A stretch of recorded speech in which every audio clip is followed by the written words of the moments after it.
જો હવે આ બાજુ રાખો તો કે સાદા વર્તમાન કાળનો ઉપયોગ ક્યારે થાય, કઈ કઈ જગ્યાએ સાદા વર્તમાન કાળનો ઉપયોગ થઈ શકે, સિમ્પલ પ્રેઝન્ટ ટેન્સનો ઉપયોગ થઈ શકે. તો પહેલા કે રોજબરોજની ક્રિયાઓ.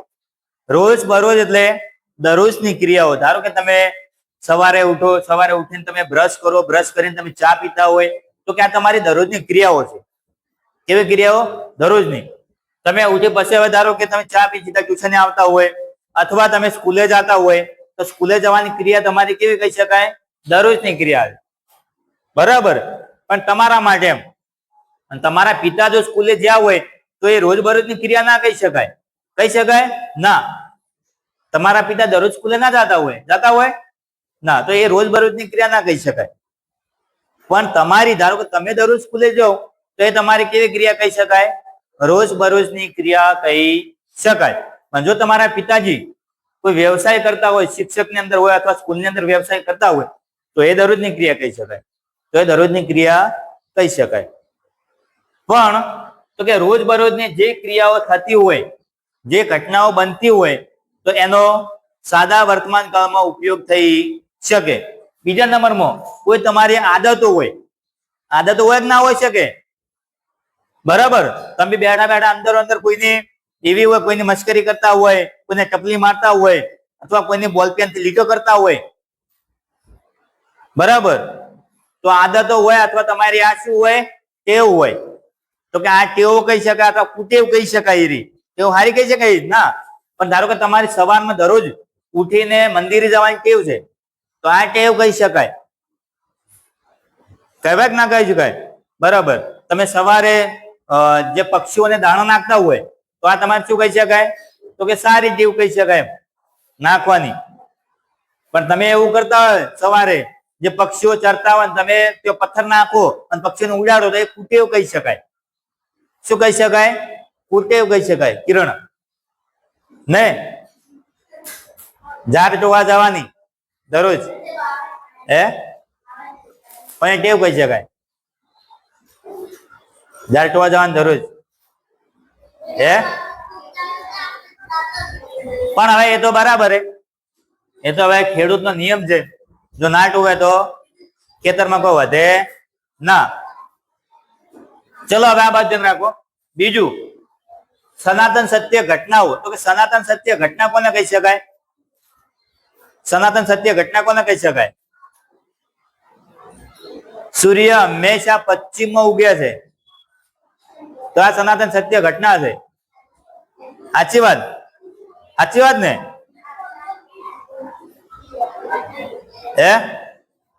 સાચી વાત. સૂર્ય હંમેશા પશ્ચિમ જ ઉગે. પશ્ચિમમાં ના ઉગે, સૂર્ય પૂર્વમાં ઉગે. સૂર્ય કઈ બાજુ ઉગે? પૂર્વમાં ઉગે. તમે બેઠા બેઠા આ સાહેબ તો હુંકારો ધરો રાશો. તો સૂર્ય પૂર્વમાં ઉગે, અત્યારે પણ ઉગે છે અને વર્ષોથી પૂર્વમાં ઉગે છે અને ઉગતો રહેશે. તો એ સનાતન સત્ય ઘટના છે. સૂર્ય વારંવાર એક્સિડન્ટ થવાની ઘટના વારંવાર ના હોય. વારંવાર એટલે કોઈ એક જગ્યાએ ધારો કે થતી હોય તે વારંવાર થઈ શકાય. બરાબર. ધારો કે કોઈ એવું જગ્યા હોય છે કે જો આગળ વારંવાર ઘટના થતી હોય તો એ વારંવાર થઈ શકે. બરાબર. પછી અવારનવાર થતી હોય. તમને એવું લાગે કે અઠવાડિયામાં એક વખત તો ઘટના થાય તો કે અવારનવાર થાય. મહિનામાં થતી હોય તો એ શું કહી શકાય?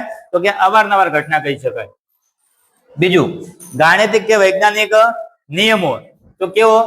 તો કે 2 + 2 = 5 થાય તો કે આ ગાણિતિક નિયમ છે. કેવો નિયમ છે? 4 થાય. બરાબર. તો કેટલા થાય? 4. તો કે આ ગાણિતિક નિયમ છે. કેવો ગણિત?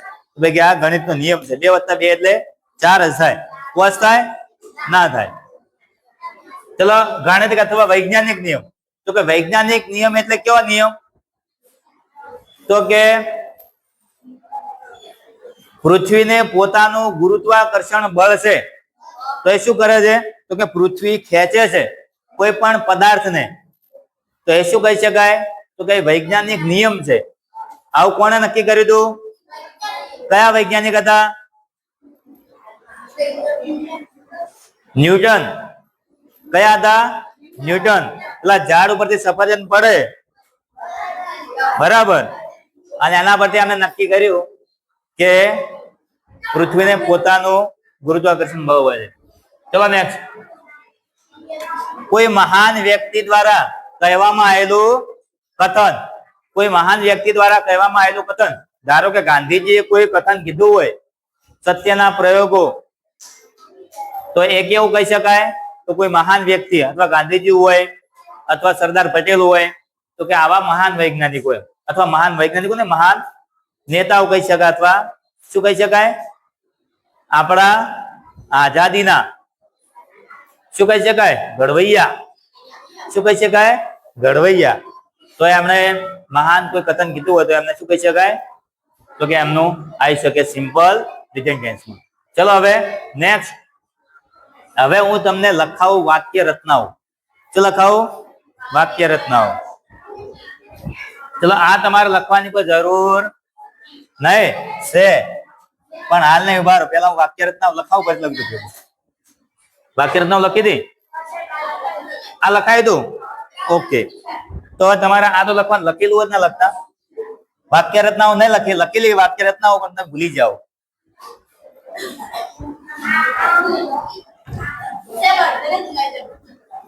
ઓકે, આજ પૂરું કરી દઈએ.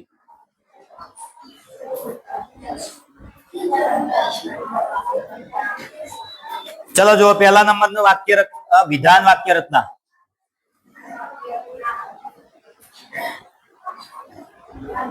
કેવી? વિધાનની. તો કે વિધાન વાક્યમાં શું આવે પહેલા? તો કે વિધાન વાક્યમાં પહેલા આવી શકે કર્તા. શું આવી શકે? કર્તા. બીજા નંબરમાં આવી શકે V1. V1 એટલે V એટલે ક્રિયાપદ, V એટલે વર્બ, અને વર્બ એટલે ક્રિયાપદ. આપણે લખીશું શોર્ટમાં. શું લખીશું? શોર્ટમાં. એટલે કે V1 એટલે ક્રિયાપદનું મૂળ રૂપ પ્લસ S કે ES. તો કે S કે ES ક્યારે લાગે? તો કે કર્તા ત્રીજો પુરુષ એકવચન હોય ત્યારે.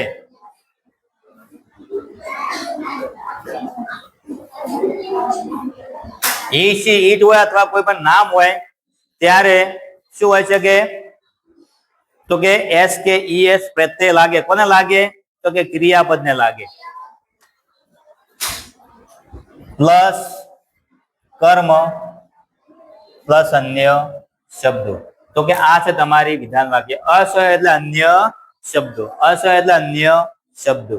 ચલો બીજા નંબરમાં વિધાન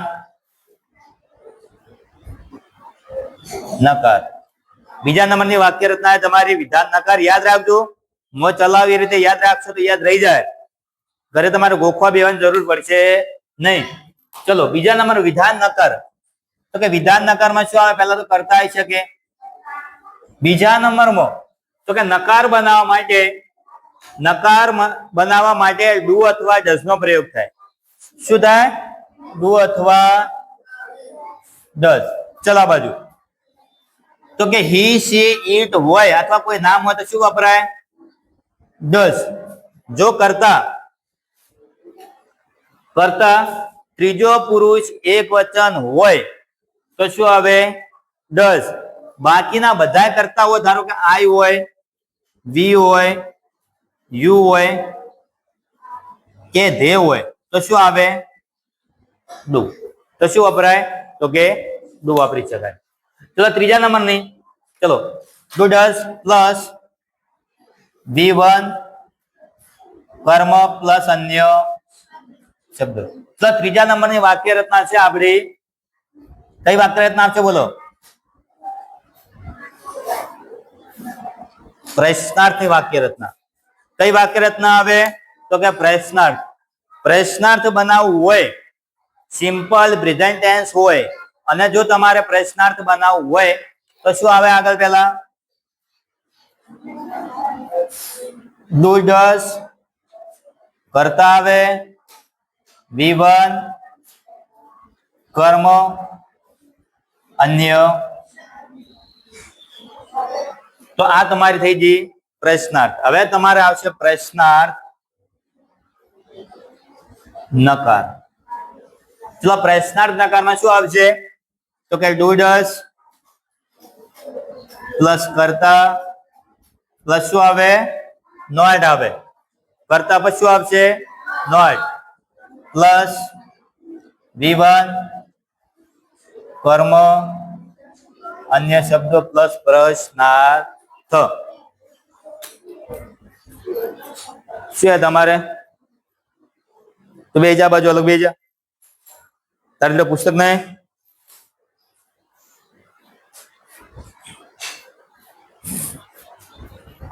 ચલો નેક્સ્ટ એના પછી વાક્ય રચના આવશે. હવે તો કે આ પ્રશ્નાર્થ આ ટુ બી ના રૂપથી પ્રશ્નાર્થ બનાવેલું છે. આનો જવાબ શું આવે?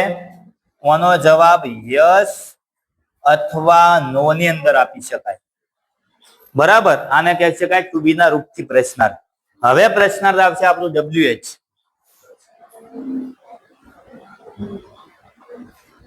ચલો WH પ્રશ્નાર્થમાં પહેલા નંબર લઈએ આપણે હુ. હુ plus V1 plus SES plus કર્મ પ્લસ અન્ય શબ્દો. તો કે હુ થી પ્રશ્નાર્થ બને તો એમાં કરતા આવે નહીં. કરતા આવશે ના. તો હુ થી કોઈ પણ પ્રશ્ન પૂછેલો હોય તો એનો મતલબ એવો હોય કે કર્તા વિશેની માહિતી માંગી હોય. શેની માહિતી માંગી હોય? કર્તાને. ચલો બીજા નંબરનો બનાવીએ આપણે વોટ થી. ચલો વોટ પ્લસ ડુ અથવા ડઝ પ્લસ કરતા V1 કર્મ આવશે નહીં? આવી છે. ચલો વોટ થી પ્રશ્નાર્થ પૂછેલો હોય તો કર્મ આવી શકે નહીં. તો એ કર્મની માહિતી માંગી હોય. શું કર્યું હોય?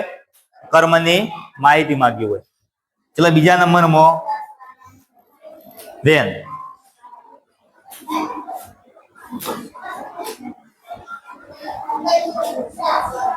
વેન પ્લસ ડુડસ કરતા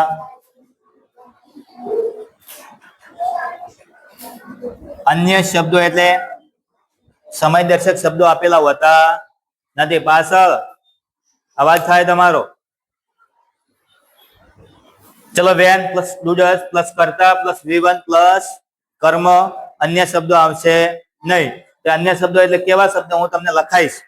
બરાબર, સમય દર્શક શબ્દોમાં સિમ્પલ પ્રેઝન્ટ ટેન્સ ના લખાવું છું વાક્ય રચના પૂરી થાય એટલે. ચલો હું થી બની જુ, વોટ થી બની જુ, વેન થી બની જુ. ને હવે બનાવીએ વેર થી. તો કે વેર પ્લસ ડુડસ કરતા V1 કર્મ અન્ય શબ્દો. પણ આમાં સ્થળ દર્શક કોઈ શબ્દો હશે તો આવશે નહીં. સ્થળ દર્શક હશે તો કોઈ શબ્દ આવશે નહીં. એ હું તમને લખાવું છું. ચલો તો હવે નેક્સ્ટ એના સિવાય બે બાકી રહ્યા, હાઉ મેની અને હાઉ મચ. હાઉ મેની અને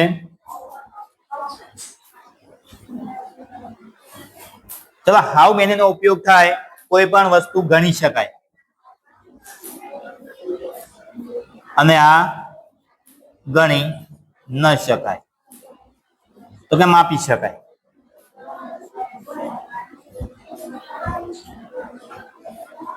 હાઉ મેની અથવા હાઉ મચ પ્લસ સીધું શું આવી જાય?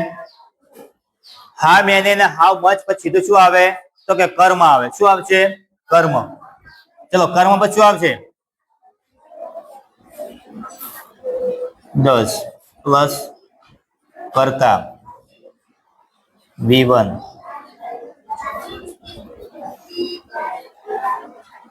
ચલો હવે તો કે હાઉ મેની કર્મ પ્લસ ડુડસ પ્લસ કરતા પ્લસ V1 પ્લસ અન્ય શબ્દો. નેક્સ્ટ, હવે તમને લખાવું સમયદર્શક શબ્દો.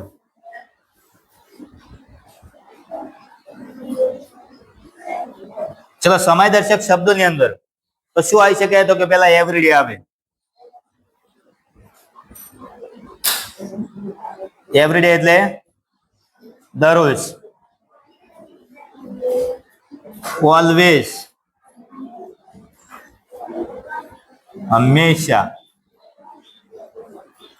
ઓફન બરાબર,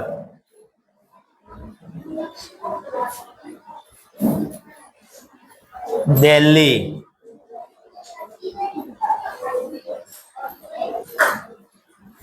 એવર, નેવર. એવર એટલે ક્યારેક,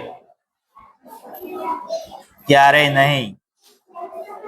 ચલો, એવર નેવર પછી સેલ્ડમ, ભાગ્યે જ.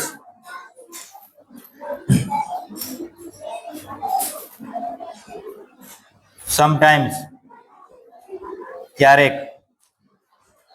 તો કેટલીક વખત લખો તો ચાલો. તો આ રીતે એના ટાઈમ વર્ડ છે અને આ એની વાક્ય રચનાઓ છે. તો તમે સારા અક્ષરથી મસ્ત રીતે લખી લ્યો અને કાલે આપણે આ વાક્ય રચનાઓનો ટેસ્ટ હશે.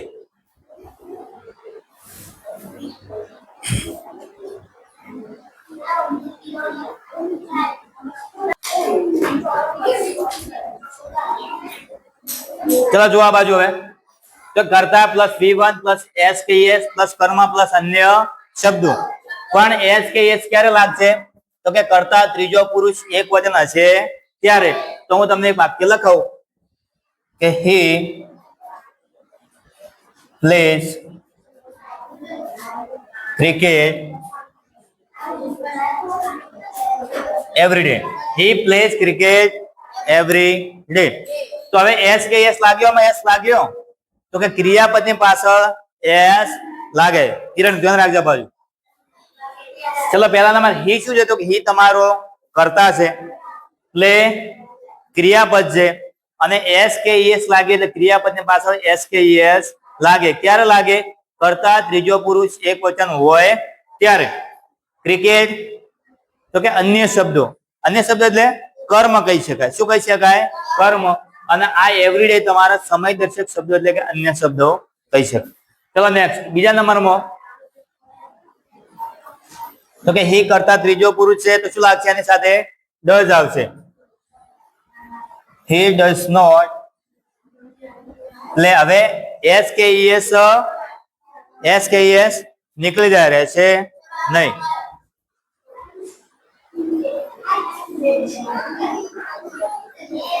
Company.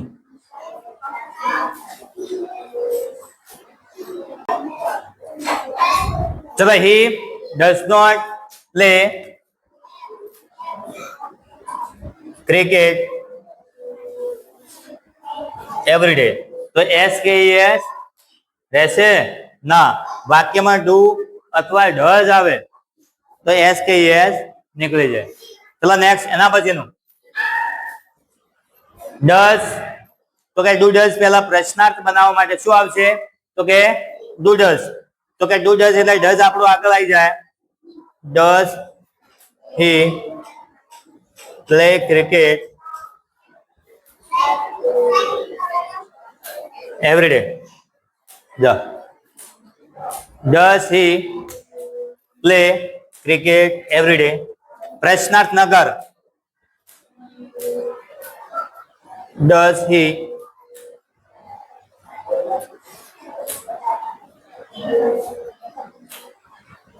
not play cricket every day? Does he not play cricket every day? હવે પ્રશ્નાર્થ WS થી તો કે who plays cricket every day? એના પછીનું વર્ડ થી વાક્ય તો કે What does he play? જો આ બાજુ રાખો, ભૂથી વાક્ય બનાવ્યું એટલે શું નીકળી ગયું? તો કે કરતા નીકળી ગયું.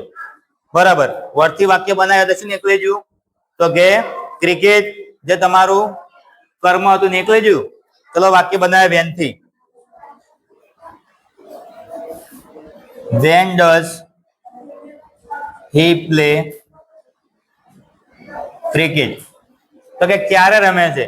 ક્યારે એટલે એવરીડે સમયદર્શક શબ્દો હતા એ નીકળી જાય. ચલો નેક્સ્ટ. હવે વેર થી પણ આપણે કોઈ પણ સ્થળદર્શક શબ્દ મેં લખેલો હતો નહીં, પણ જો લખેલો હોય તો નીકળી જાય. ધારો કે આ રીતે વાક્ય હોય, he goes to school every day. જો આ બાજુ આ વેર નું વાક્ય બનાવું છું, he goes to school every day. તો હવે where does he go? હવે ધારો કે આ ટુ સ્કૂલ છે એ નીકળી જાય, ટુ સ્કૂલ રહેશે નહીં અને હોય every day. હવે હાઉ મેની અને હાઉ મચ, હાઉ મેની અને હાઉ મચ, તો કે આ બંને એક વાક્ય હાઉ મેની હાઉ મચ થી બની શકાય નહીં. તો કેવા બનશે? ચલો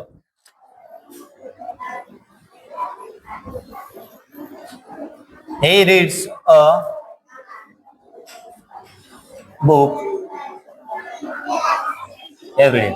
ચલો કે he reads a book every day. તો હવે એમાં કર્મ આવ્યું કે આ કર્મને ગણી શકાય, બુક્સ ને ગણી શકાય. બુક્સ ને ગણી શકાય ના ગણી શકાય? ગણી શકાય. તો લખી શકાય,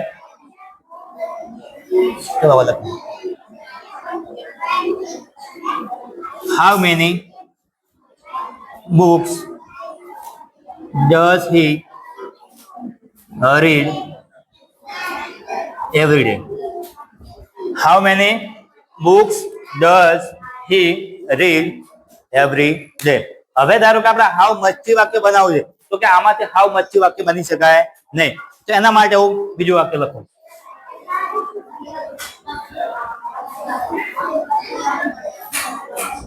He drinks water daily. કે દરરોજ તે પાણી પીવે છે. તો હવે આ વાક્ય આ રીતે બનશે, how much water does he drink daily? આ રીતે વાક્ય બની શકે છે. ચલો હાઉ મેની હાઉ મચ થી આ તો બધા પ્રશ્નાર્થી આપણે વાક્ય બનાયા. તમારે કોઈ પણ રીતે ધારો કે અંડરલાઈન કરેલી હોય પ્રશ્નાર્થ બનાવવાનું થાય તો આ રીતે તમે બનાવી શકો છો. તો આ તમે વાક્ય લખી લો, એટલે ઘરે તમારે પ્રેક્ટિસ કરવાની છે. વાક્ય લખવાની પ્રેક્ટિસ પણ તમે પેલા આટલું લખી દો.